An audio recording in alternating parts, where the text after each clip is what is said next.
Well, so, but the point I'm making is I think it says something about the health of your program and the health of.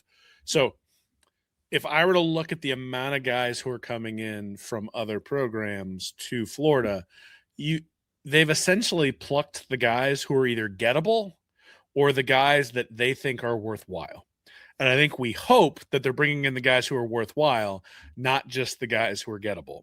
And we're going Yeah. to be able to tell at the end of this season which one it was, right? So at the end of the season, injuries notwithstanding, if we look and TJ Shanahan is graded out as an average SEC offensive lineman, then they got someone who is worthwhile, right? If he comes in and he grades as like below average and, then it's like, okay, they got who they could get.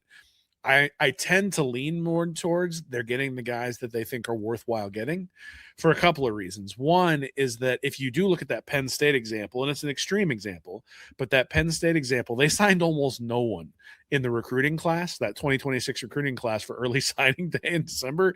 They signed almost no one because they didn't have a coach, right? Yeah. And so the folks that they're filling the roster in with Iowa State are stopgaps until they can go build a real recruiting class and a real transfer portal class next year. Now they may have transfers in there similar to the quality that Florida does. I don't know.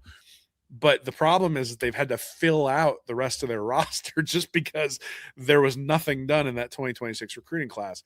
I think Summerall did a pretty nice job holding that 2026 recruiting class together.